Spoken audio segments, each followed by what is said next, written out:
El día de hoy compartiremos el tema titulado La autoridad familiar y sus derechos como ciudadano.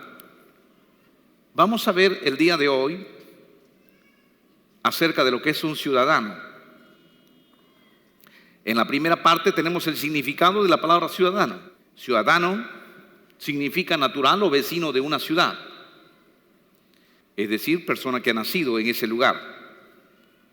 Parte 2. La diferencia entre el espacio espiritual, el espacio familiar y el espacio del ciudadano. Cuando un creyente se encuentra en el perímetro de la iglesia o cuando salimos a predicar la palabra de nuestro Señor casa por casa o ya sea al aire libre, nos encontramos en nuestro espacio espiritual. Por tanto, debemos aplicar todo lo aprendido en la palabra de Dios, como por ejemplo, dar la mejilla, soportar el abuso del robo, orar por los que nos maldicen, etcétera, etcétera. Conforme se ve en el libro de Mateo, capítulo 5, versos 38 al 48.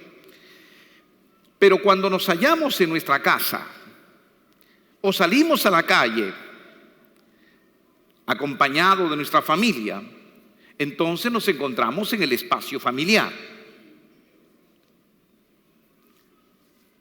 Ahora, si nosotros caminamos solos en la calle, muy bien, estamos en nuestro espacio de ciudadano.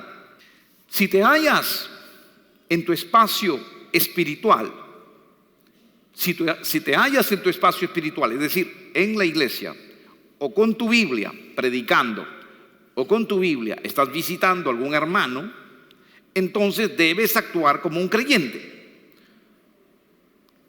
Actúa como un creyente, no actúes como padre de familia, ¿verdad? Por eso es que cuando uno viene a la iglesia y viene con su familia, aquí no siguen siendo marido y mujer. No trates a tu pareja como tu esposa, sino trátale como una hermana. De la misma manera a tus hijos, no le estés reprendiendo, no le puedes castigar dentro del templo. Aquí tú tienes que tratarle como hermano, porque aquí está el espacio espiritual y hay que actuar como hermano. De la misma manera cuando sales a predicar.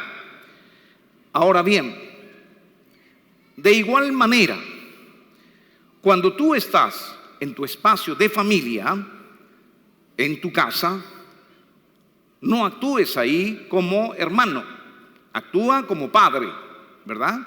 Tu deber de padre, ahí debes actuar. Tienes que aprender a respetar cada espacio, a fin de que no te confundas. Muy bien, parte 3.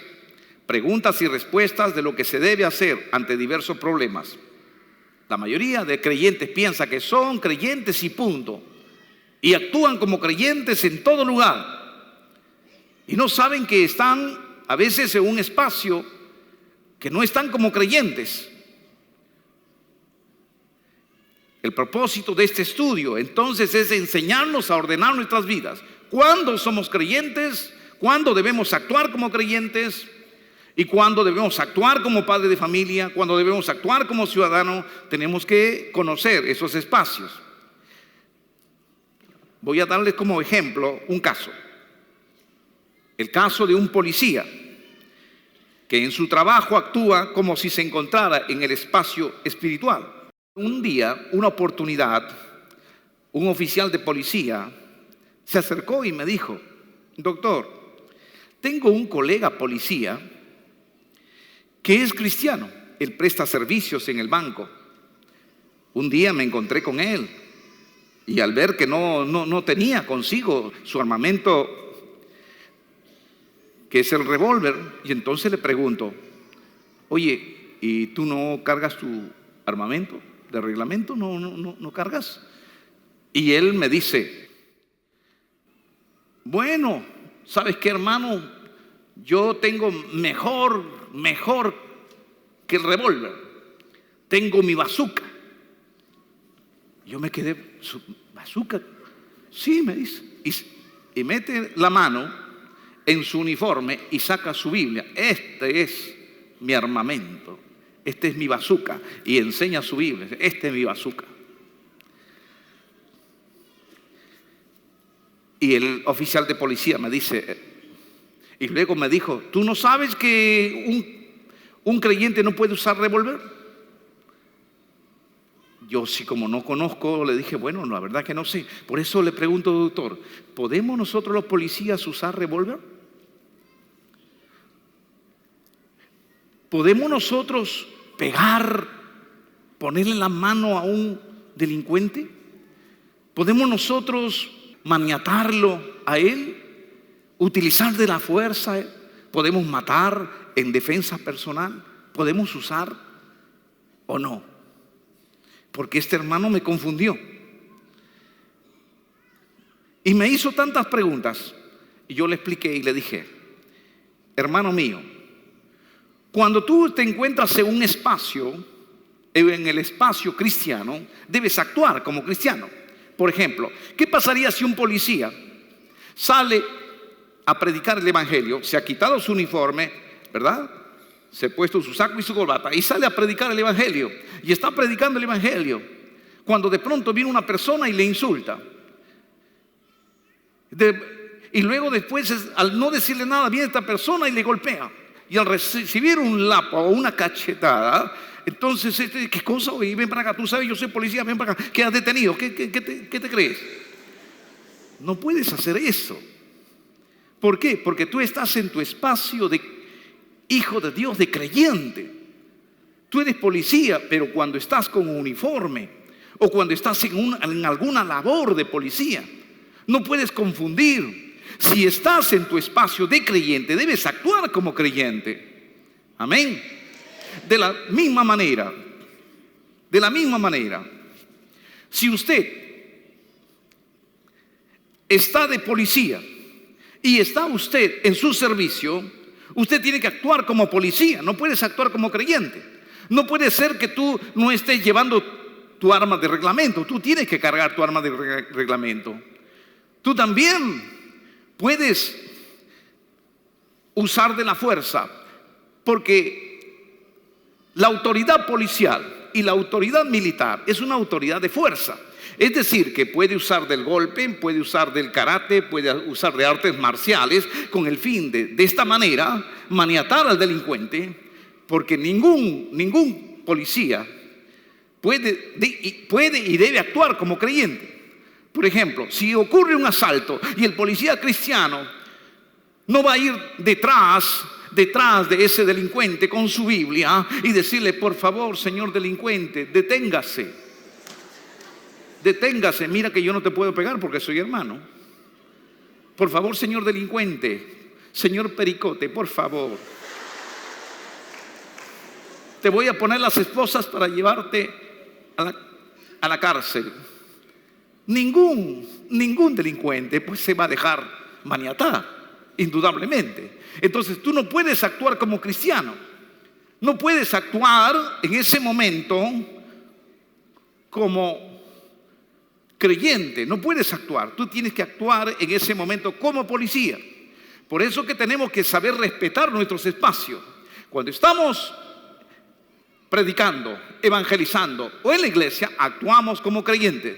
Pero cuando usted está de policía y usted trabaja en la policía, usted tiene que actuar como autoridad policial. De esa manera, si respetas eso, harás bien tu trabajo. Porque los policías creyentes deben ser los más aguerridos, los más intrépidos. El policía creyente debe ser el más decidido y aquel que sea capaz de dar su vida por la causa, ya sea de salvar a un ciudadano, a sus colegas, de defender su institución, debe ser el policía más eficiente y con menos temor a la muerte, que sea más decidido, porque el policía cristiano sabe que si muere no se va al infierno, sino se va a la gloria, donde el Dios Todopoderoso le recibirá con grandes honores y gloria.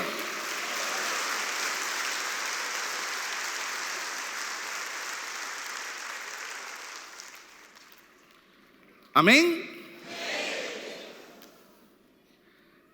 Ahora bien, además, el policía sí puede usar entonces de su armamento, puede usar también de las artes marciales para poder de esta manera dominar a su oponente.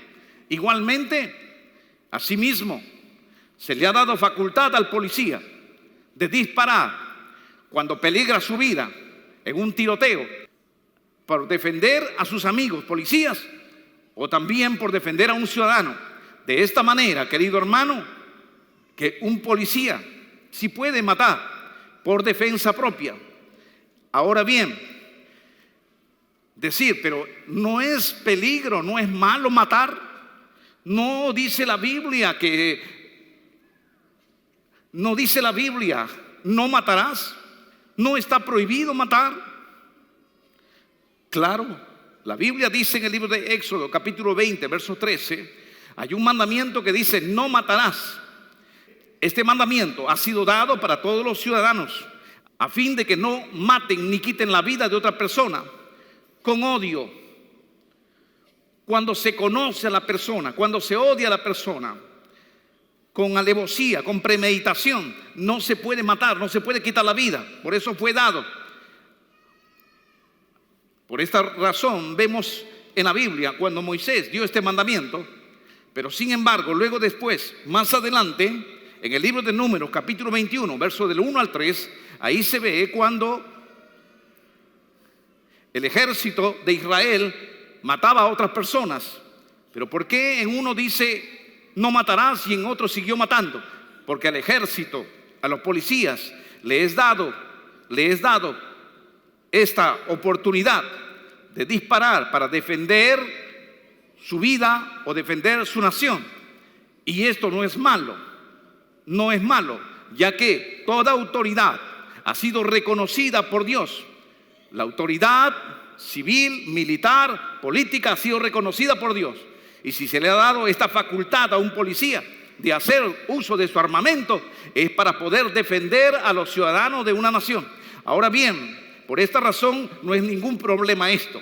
Pero si usted quiere conocer mucho más de los policías, si deben matar o no, en qué pasaje bíblico dice esto, y todo esto, le recomiendo que usted escuche el mensaje titulado La autoridad de fuerza. Caso número 2. El creyente del cual violaron a su hija. Este día lunes, ¿qué pasó? Después de haber estado yo enseñando el tema que el creyente tiene su espacio y como padre de familia tiene ese espacio, recibí una llamada telefónica. Este día lunes 5 de septiembre del 2011 recibí una llamada telefónica de un misionero que me dijo de esta manera: doctor, me dice, le estaba llamando para hacerle una consulta. La hija de un hermano de la iglesia ha sufrido una violación por parte de su tío, que no es cristiano. Y él no sabe qué hacer, este hermano no sabe qué hacer, porque a su hijita le han violado. Y él dice, ¿qué hago? ¿Lo denuncio o no lo denuncio? Y no sabe qué hacer. Incluso sus familiares han venido y le han dicho, porque él estaba diciendo, ¿cuándo denunciarle? Sus familiares han venido, familiares inconversos han venido y le han dicho, ¿cómo vas a denunciar a tu propio hermano de sangre? ¿Cómo vas a denunciar? Además, tú eres un evangelista. Los evangelistas deben perdonar todo. Tú no puedes hacer eso, tú debes perdonar. El misionero me dice,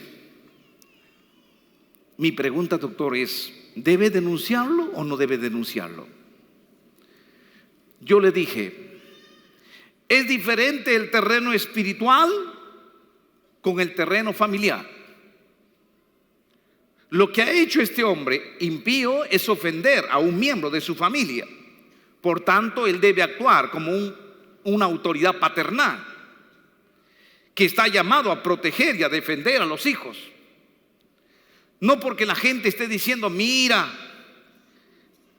tú eres un hermano, no debes denunciarlo.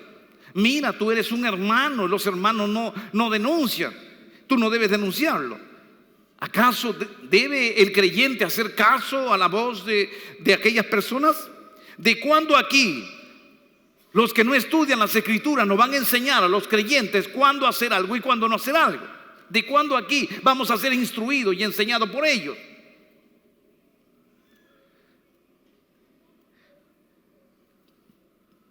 Que nosotros como creyentes, un creyente que porque es un evangélico, porque es creyente, debe permitir que venga cualquier persona y viole a la hija y el padre esté solamente inerte ahí como un muñeco sin vida, solamente observando que el padre está pintado en la pared? No está el padre como autoridad familiar, el que está llamado a proteger a los niños. No está llamado el padre a proteger a la niñita, a su propia hija, cuando es atacado por un monstruo como este hombre. Claro que sí. El padre de familia es el que debe defender. Todo padre de familia está en el deber de defender a sus hijos, de protegerlos, de cuidarlos, porque para eso tiene una familia. Todo padre espiritual tiene la autoridad de proteger a sus hijos y librarlos de todo ataque del enemigo y de todo peligro que puedan sufrir sus hijos. Por esa razón, querido hermano, tú eres hermano, pero también eres padre de familia, y como padre de familia debes actuar. Me preguntó el misionero entonces: doctor, entonces ¿debe perdonarlo o debe denunciarlo? Yo le respondí: como creyente debe perdonarlo, pero como autoridad familiar debe denunciarlo a la policía primeramente y en segundo lugar ante un juez. Dos cosas son diferentes. Uno es ser creyente, otro es ser padre de familia. Son dos cosas completamente distintas y diferentes. Ahora, si ese hermano no puede perdonarlo, si alguna persona no puede perdonar porque siente un odio dentro de su corazón, porque cualquier persona puede decir: ah, no, debe perdonarlo. Claro, debe perdonar, como no han violado a tu hija. No, pero los hermanos deben perdonar. Claro, como no han violado a tu hija. A ver, que violen a tu hija y luego después atrévete a perdonarlo. Indudablemente que va a sentir el remesón. Cuando violan a la hija, yo he visto padres llorar. He visto padres sentir amargura.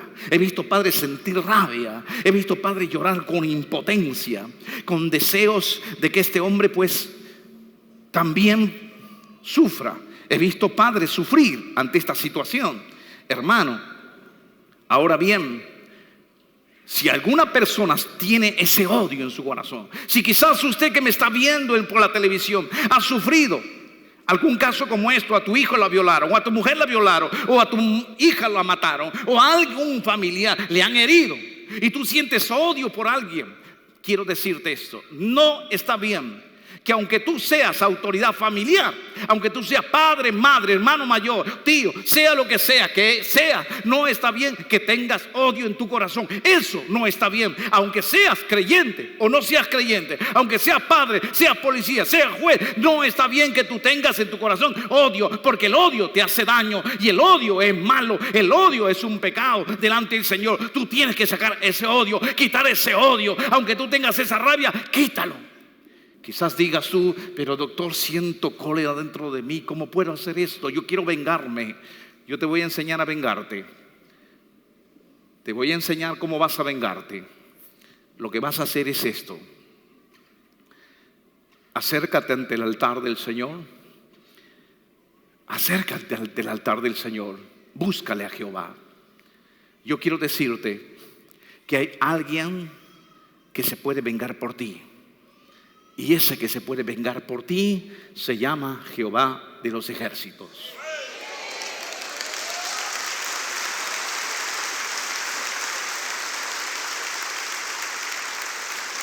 ¿Cuánto le dan un fuerte aplauso al Señor?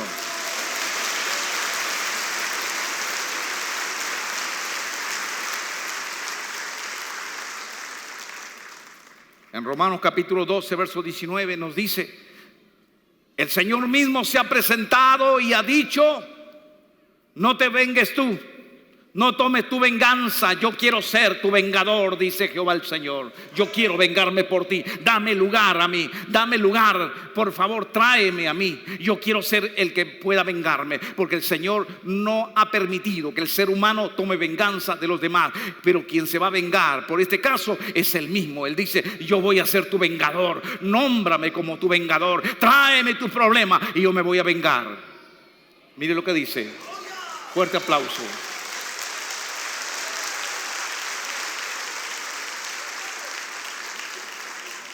Romanos capítulo 12. No os venguéis vosotros mismos, no os venguéis vosotros mismos, amados míos, sino dejad lugar a la ira de Dios.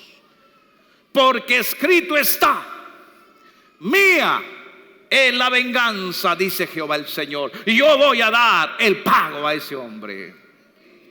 Entonces debes comprender que quien se va a vengar por ti es Jehová. Por tanto, acércate, hermano, acércate ante el altar y dile así: Señor, tengo enojo en mi corazón, quiero vengarme, pero sé que no puedo hacerlo. Padre Santo, pongo en tus manos toda mi amargura, mi odio quizás que yo tengo por este hombre o por esta persona que ha hecho este daño a mi hija. Dios mío, pongo en tus manos, véngate por mí, Señor. Dios mío, en este momento, Padre, págale a este impío conforme a sus malas obras, Señor. Dios mío, tú eres mi vengador. Pongo en tus manos en este momento, Padre, porque sé que tú, Señor, Padre Santo, te vengarás de mi adversario. En tu nombre, Señor, quito todo lo que hay en mi corazón y me voy en paz. Amén. Cuando hayas dejado todo eso ante el altar del Señor, levántate y ve a tu casa libre. Ya no tengas odio, no tengas rencor, porque Jehová de los ejércitos, en quien tú has puesto toda tu carga, toda tu amargura, toda tu tristeza, Jehová de los ejércitos se va a vengar por ti. Pero si tú estás llevando todavía y sientes cólera y sientes amargura y estás en tu casa, estás renegando, estás maldiciendo, estás furioso y de esa manera estás mostrando tu amargura, significa que tú no has dejado en el altar tu problema. Pero si tú vas en paz, entonces Jehová va a tomar tu amargura. Pero si tú has orado, pero luego te sigues sintiendo amargado, es porque tú no has dejado tu amargura delante del altar y Dios no va a poder hacer nada. Por eso, querido hermano y amigo, no es bueno vengarse, porque eso no es aceptado por Dios. Dios no acepta que el ser humano se vengue de su prójimo por cualquier cosa. Por esa razón es que Dios ha dicho: yo soy tu vengador, mía es la venganza, dice Jehová de los ejércitos. Tráelo delante de mí y yo me voy a vengar por ti, y yo le voy a dar duro, y yo le voy a pagar conforme a sus obras. Yo soy el que voy a vengarme por ti, pero tú no puedes vengarte de tu prójimo.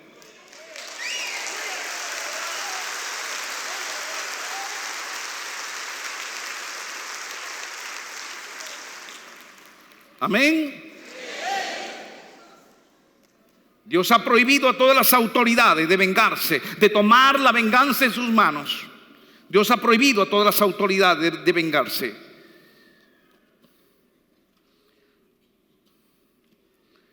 Después de haber hecho la oración, le dije al misionero, después de haber hecho la oración, él debe, y sintiéndose libre, habiendo dejado sus cargas a Dios, debe ir y denunciarle a la policía.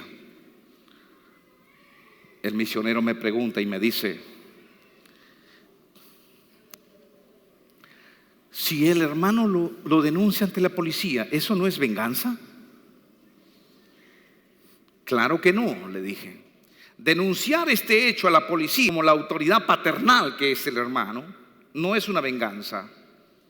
Todo aquel que busca justicia no es vengarse. La venganza es cuando una persona, es si el hermano, creyendo tomar la justicia por sus manos, va, lo golpea, lo maltrata, lo hiere, lo tortura o lo mata. Eso es venganza. Venganza es cuando él ejecuta eso. Pero venganza no es cuando busca la justicia y lo denuncia. Eso no es venganza. Dios ha prohibido a todas las autoridades, ya sea padres, autoridades paternales, a los policías, a los mismos jueces. Dios ha prohibido a los alcaldes y a todas las autoridades tomar la venganza por su mano. Ninguna autoridad que existe puede vengarse por sí mismo ante sus problemas personales que tenga con otro. Ninguna autoridad.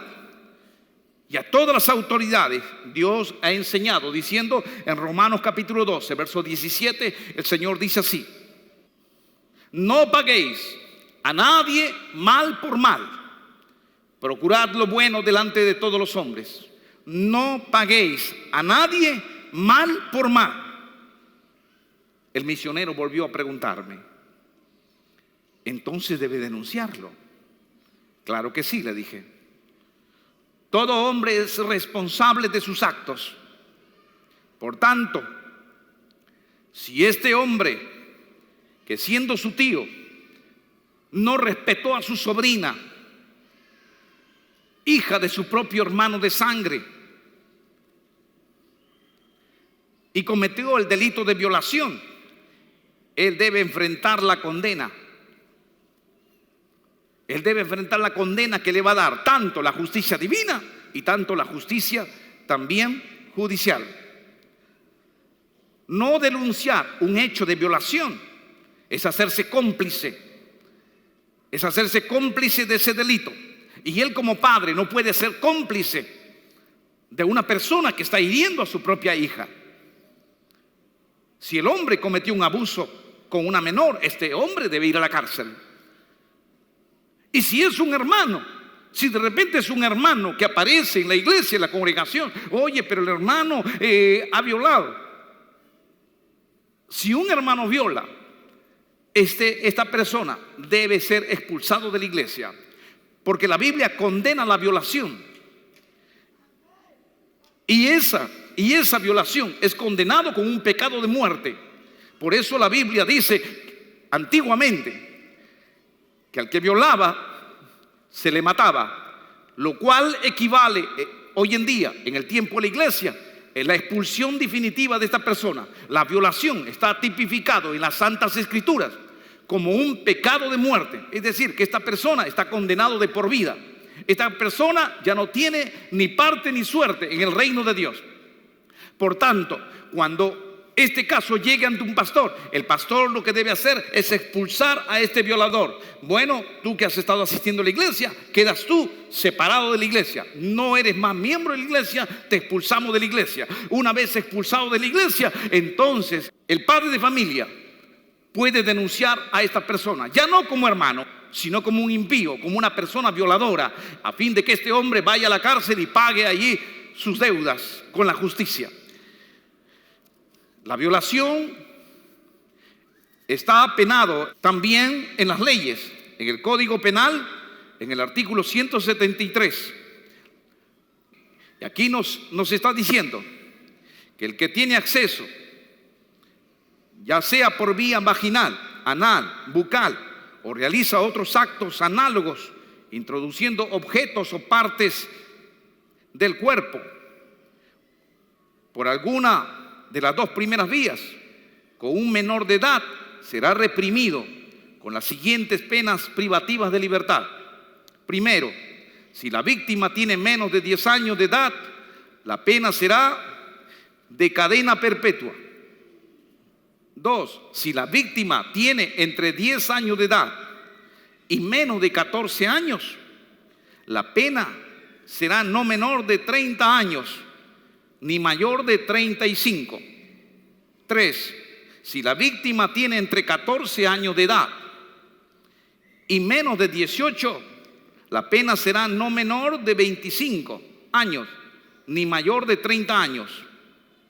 Si el agente tuviere cualquier posición, el que ha violado tenga cualquier posición o cargo o vínculo familiar que le dé una particular autoridad sobre la víctima, sobre el niño o la niña, en este caso si es tío o es un profesor o de repente alguna otra autoridad, o le impulse a depositar en él su confianza, la pena para los sucesos previstos en los incisos 2, 3 será de cadena perpetua.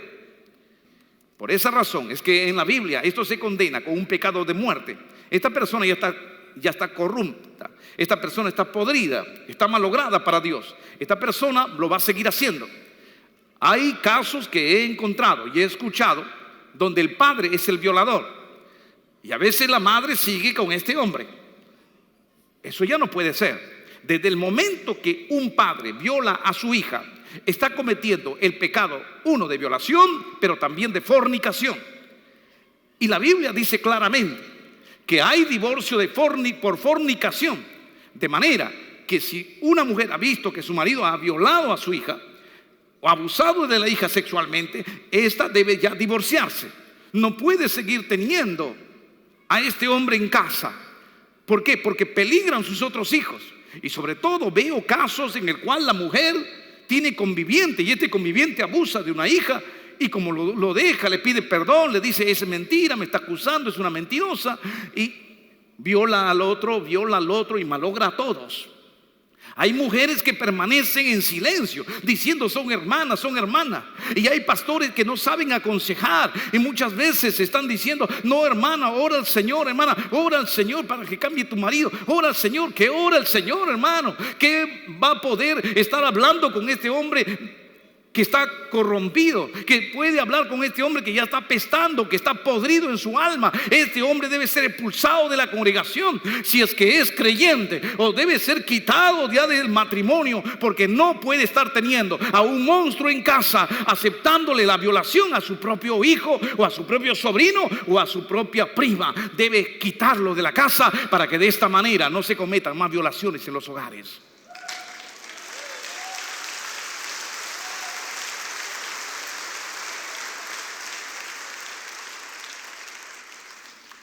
El apóstol Pablo es ejemplo de creyente y ciudadano. Él como creyente, como predicador del evangelio, permitió que le azoten con varas, permitió ser apedreado, y lo apedrearon y lo azotaron. Sí, lo azotaron. ¿Por qué? Como creyente. Lo soportó como creyente. Segunda de Corintios capítulo 11 verso 25 al 27 lo dice así el apóstol Pablo: 3 veces he sido azotado con varas, una vez fui apedreado, 3 veces he padecido un naufragio, una noche y un día he estado como un náufrago en alta mar. Mire, como creyente, ¿qué es lo que soportaba? Sigue diciendo: en caminos muchas veces, en peligros de ríos, peligros de ladrones, peligros de los de mi nación, peligros de los gentiles también he sufrido, peligros en la ciudad, peligros en el desierto, peligros en el mar, peligros entre los falsos hermanos. Continúa diciendo: en trabajo y en fatiga y en muchos desvelos, en hambre y sed. He pasado hambre y sed, en muchos ayunos, en frío y en desnudez. Sin embargo, en otras oportunidades, él hizo valer sus derechos de ciudadano. Había momentos que sí permitía eso como predicador del evangelio, pero había momentos que ya era injusto la situación, y ante esto él hacía valer sus derechos humanos, sus derechos ciudadanos. Pero ¿por qué él hacía valer sus derechos ciudadanos?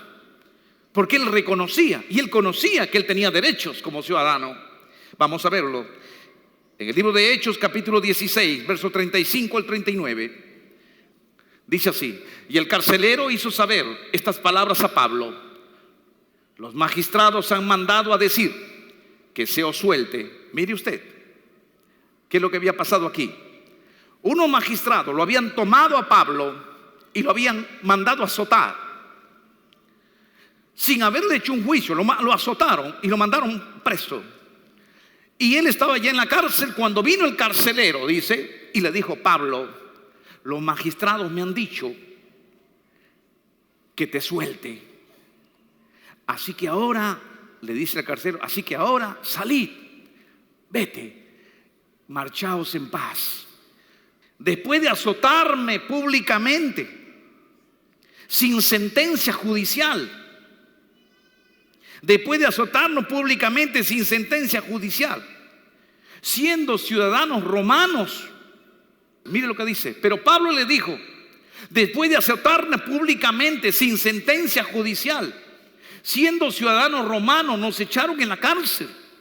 Y ahora nos dicen, y ahora nos echan encubiertamente, nos dicen, váyanse. El apóstol Pablo dijo, no me voy de la cárcel. ¿Pero por qué? ¿Por qué no te vas a ir? No me voy de la cárcel. No me han hecho juicio y me han azotado públicamente, me han golpeado. Y ahora dicen, váyate tranquilamente y váyate en paz, como que en paz. Dice el apóstol Pablo, no me voy de la cárcel. Si quieren que yo me vaya de la cárcel, que ellos vengan a pedirme y a rogarme, por favor sal. Él hizo valer sus derechos. Mire lo que dice. No por cierto, sino que vengan ellos mismos a sacarnos. Sigue diciendo.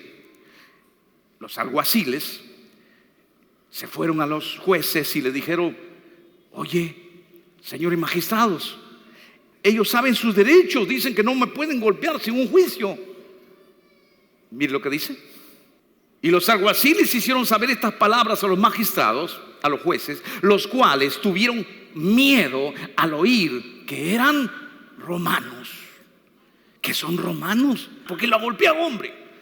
Pero tú pues dijiste, no, pero tú tienes la culpa. Se echarían culpa entre ellos. ¿Pero por qué ahora? Y él quiere que vaya. Tenemos que ir, porque si nos denuncian, ¿qué va a hacer de nosotros? Así que quita tu vergüenza y vaya nomás a la cárcel. Y sigue diciendo, y viniendo los jueces, les rogaron, ya pues, Pablito, salte tranquilamente, pues. Discúlpanos, pues, que se nos pasó la mano. Y viniendo les rogaron, y lo que es rogar, por favor, sal, pues, no me voy de acá, porque me he pegado. Ya pues, por favor, discúlpame. Les rogaron y sacándoles, les pidieron que salieran de la ciudad. Pablo hizo valer sus derechos, que no está bien que venga alguien y me esté golpeando, porque él conocía sus derechos. Él quizás no estaba haciendo valer sus derechos como pastor. Él no decía, no, yo tengo mis derechos como pastor, yo tengo mis derechos como predicador del evangelio. No, él no estaba haciendo valer sus derechos como predicador ni como hermano en Cristo. Él hacía valer sus derechos como ciudadano de una nación. Y como ciudadano de una nación está llamado a que le respete. Y eso hizo valer Pablo, su ciudadanía romana. Porque una cosa es ser hermano, otra cosa es ser un ciudadano de una nación.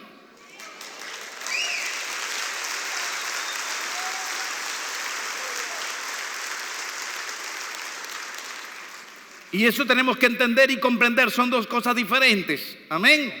Pablo en manos del tribuno. Hechos capítulo 22, verso 22 al 29. Otra vez hace uso de su ciudadanía, mire. Y le oyeron hasta esta palabra. Entonces alzaron la voz diciendo, quita de la tierra a tal hombre. Estaban sus enemigos, los fariseos, hablaban mal de Pablo. Quita a este hombre, porque no conviene que viva. Como ellos gritaban y arrojaban sus ropas y lanzaban polvo al aire, dice, continúa diciendo, mandó el tribuno, la autoridad mandó que le metiesen a la fortaleza. Dijeron, oye, ya ponga a Pablo en la fortaleza, mételo en la fortaleza. Y ordenó que fuese examinado con azotes. El tribuno dijo, mételo en la fortaleza y examínenlo con azotes. Imagínense la expresión, examínalo con azotes, que significa que le iban a dar una paliza. Pobre Pablito. Ya, examínalo con azotes, dale duro hasta que diga por qué causa estos fariseos están clamando contra él. En esos lo ataron con correas. Ya estaba listo como para poder darle su azotada. Pablo, en eso que lo están azotando, Pablo le dice al centurión, al soldado, le dice, dime una cosa, centurión, ¿es justo, es correcto que tú puedas azotar a un ciudadano romano sin haber sido condenado, sin haber tenido un juicio? ¿Está bien eso? El soldado se asustó y le dijo: ¿qué? ¿Que tú eres un ciudadano romano? Mire lo que dice: cuando el centurión oyó esto, fue y dio aviso al tribuno diciendo: ¿qué vas a hacer ahora? Porque este hombre es ciudadano romano. Sigue diciendo: vino el tribuno y le dijo: dime, le dice, dime, ¿eres tú ciudadano romano? Él le dijo: sí, yo soy un ciudadano romano. Sigue diciendo: respondió el tribuno: yo con una gran suma adquirí esta ciudadanía, he pagado para ser ciudadano. Entonces Pablo dijo: pero yo lo soy de nacimiento, desde que he nacido. Continúa diciendo: así que luego se apartaron de él, se apartaron de Pablo los que le iban a dar tormento, se apartaron de Pablo. Y aún el tribuno, al saber que era ciudadano romano, también tuvo temor por haberle atado. ¿Por qué? Porque Pablo conocía sus derechos. Pablo no era cualquier persona, hermano, que predicaba el evangelio, sino también conocía sus derechos, que como derecho ciudadano él tenía.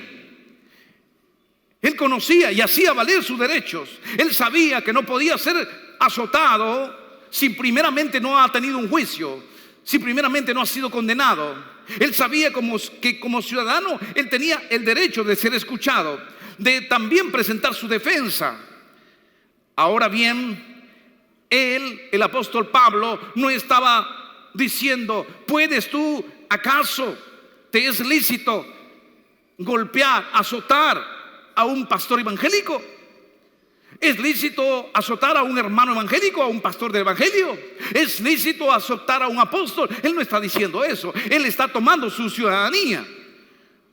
¿Por qué no actuaba como apóstol? ¿Por qué no decía: ¿por qué tú no respetas mis derechos como apóstol? Él no decía eso, porque una cosa es hermano y otra cosa es ser un ciudadano. Que como ciudadano él merecía que le respete y que no le estén pegando, no le estén maltratando, ni lo estén dando de golpes ni de azote. Entonces él dijo: no me van a tocar, no me van a tocar, porque yo soy un ciudadano romano.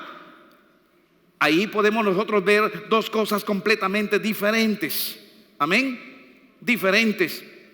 Ahora bien, de la misma manera, el día de hoy existen, queridos hermanos, derechos, así como existía en aquellos tiempos los derechos de un ciudadano romano. Hoy en día existen los derechos de un ciudadano peruano. Tú podrás ser hermano, tú podrás ser pastor, puedes ser líder evangélico, pero también eres un ciudadano. No porque eres evangélico te van a estar golpeando, te van a estar metiendo en la cárcel. No porque eres evangélico van a estar abusando de ti, violando a tu hija, robando tus propiedades, ingresando a tu domicilio. No, porque como ciudadano peruano tú tienes derecho a que la gente te respete y que las personas, las autoridades también te respeten y ellos tengan sus límites contigo, porque tú tienes derecho a andar y a moverte por esta patria en paz, en quietud y en tranquilidad con tu familia.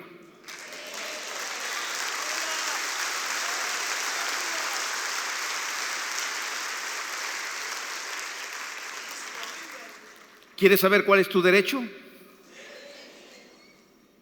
Te voy a decir cuáles son tus derechos. Vamos a ver la Constitución Política del Perú para que tú conozcas tu derecho como ciudadano. Constitución Política, capítulo 1, derechos fundamentales de la persona. Artículo 1. La defensa de la persona humana y el respeto de su dignidad son el fin supremo de la sociedad y del Estado. El Estado y la sociedad tienen un fin, una razón de existencia. La razón de que existe el presidente, la razón de que existan los congresistas es para defenderte a ti, para velar por ti, para cuidar de ti. Ese es el derecho que tú tienes por ser ciudadano peruano. ¿Cuánto le dan un aplauso al Señor? Vamos al artículo 2. Artículo 2. Toda persona tiene el derecho. 1. Tienes derecho a la vida. Tú como ciudadano peruano tienes derecho a tener vida, a estar con vida, a que se respete tu vida. Tienes derecho a una identidad. Es decir, que tú no puedes estar como NN, no conocido. No puedes estar sin DNI. No puedes estar como una persona que no tienes DNI, que no tienes documentos. No puede ser. Tú tienes derecho a tener un DNI. Amén. Tienes derecho a tener un DNI. Tú no eres un extraterrestre. Eres un ciudadano peruano, por tanto tienes que tener un DNI. Y eso está en tu deber exigirlo. Dice así: también tienes el derecho a tu integridad moral, psíquica, física, a su libre desarrollo y al bienestar. El concebido, es decir, el niño que nace, es sujeto de derecho en todo cuanto le favorece. Vamos al punto 2. También tienes derecho a la igualdad ante la ley. Tú como ciudadano peruano tienes la igualdad ante la ley. Nadie debe ser discriminado por motivo de origen. No puedes tú ser discriminado. No, ¿sabe qué? Que tú no eres peruano, porque tú eres muy cholo, tú has nacido allá en la Puna. No, tú no formas parte del Perú. Nadie te puede decir eso, ni por tu raza, ni por tu raza. Así tú seas de repente de la selva, de la costa, de la sierra, tú eres peruano. No que todo lo de la costa son peruanos y lo de la sierra y la selva no. No, todos, tú tienes derecho a ser reconocido, ya sea por raza, por sexo, por idioma, seas hombre, mujer, sea el lenguaje que utilices. Así hables quechua, solamente quechua, o hables quizás castellano, o de repente hables aymara, sea lo que sea. Tú tienes derecho a que se te reconozca. También tienes derecho, no puedes ser discriminado por origen, raza, sexo, idioma, religión. No puedes ser discriminado. No, tú eres evangelista. No. A ver, si en un trabajo, ¿tú de qué religión eres? Yo soy evangélico. No, tú no puedes entrar a esta empresa, te vas de esta empresa. No pueden hacer esa empresa contigo. Ningún trabajo te puede votar por ser evangélico.